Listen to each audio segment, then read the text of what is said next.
So Mount Elbrus is the highest mountain in Europe, and it offers a fantastic objective at a reasonably straightforward difficulty. So it's a great opportunity for many folk to come and learn some new skills whilst at the same time climbing a big mountain. And it's also in a pretty wacky place. We're in like deepest, darkest southwest Russia in the Caucasus mountain range, and at the moment we're sat in a tiny little village called Chegit, and it's just quite unique, and I think it adds to the whole experience of climbing Mount Elbrus. Welcome to the strangest place in the world, also known as Azau, at the base of Mount Elbrus, the highest peak in Europe. Today we're going to take the ski lift up and do some acclimatisation up to about 4,000 metres, and then come back down for lunch and spend another night in the valley. It's going to be good.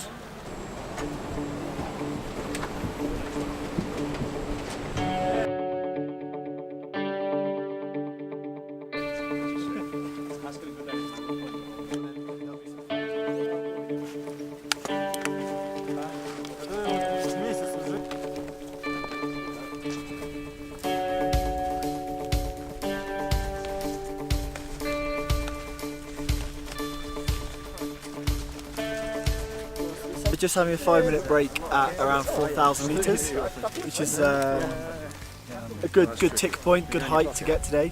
We're probably going to go another 75 metres or 100. But yeah, as you can probably see, the weather's a bit pish. Well, the sun is trying to poke out. If we're really lucky, it might do. But I think today this white out is what we're going to get. So can you all feel the immediate effects of jumping to altitude? Your heart's going super fast. Your breathing's really deep. So obviously the first time to this altitude, we want to really drop the pace right down and try to keep your heart rate quite low, like under control, and your breathing. If you want to be able to have a conversation quite normally, basically. If you can have a normal conversation, then you're probably going at the right speed. I think because of the nature of Elbrus being relatively straightforward in normal conditions, and often the trip that people do post Mount Toubkal or Kilimanjaro or something similar, they perhaps underestimate the conditions you can get on a snowy, icy mountain. So you're into more wintry conditions, and you're using crampons and ice axes, but on relatively straightforward terrain. But the weather that you can experience is much colder, much more extreme. So I think that often catches people out. Perhaps they don't have good enough equipment or experience in that sort of environment, but because of the nature of the expedition and the support network that we have behind the scenes with myself and the local guides, it's a fast learning process, but it's appropriate to the folk that are coming on the trip.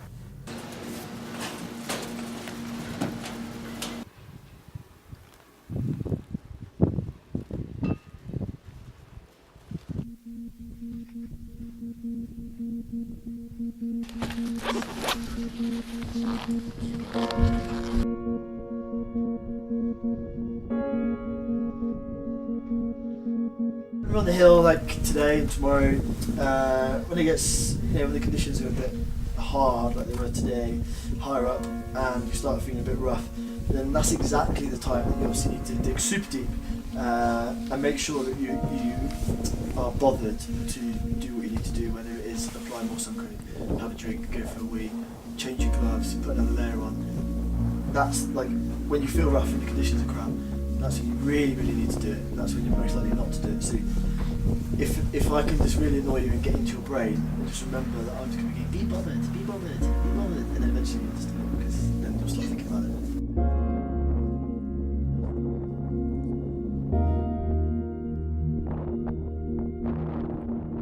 If you're absolutely tipped up and you've been for a wee, you've had a drink and you're warm and everyone's happy, then just go around and talk to people and give people high fives and squeeze the bum and all that sort of thing. See, Jan, it wasn't creepy when I did that.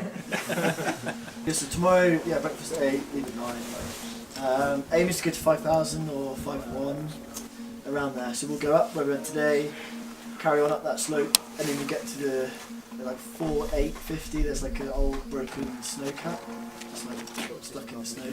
We get there, and then carry on up a bit further. It should be better tomorrow, a bit more sun, but like it is going to be windy. but it's the mountains and these forecasts are shit, so be prepared for whatever the mountain throws at us.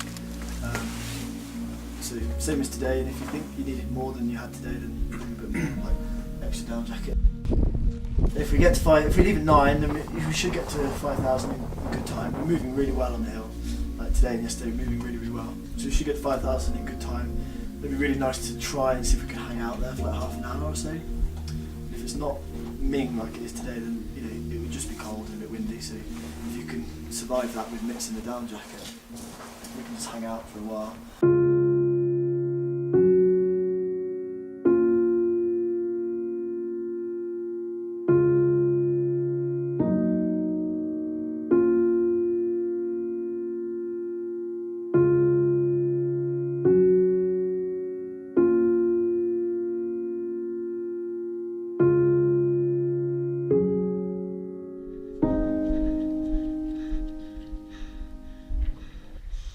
So it's day 5 of our acclimatisation programme on Mount Elbrus, and today the team have smashed it, and we are currently at about 5,000 metres on a perfect day, and it is amazing.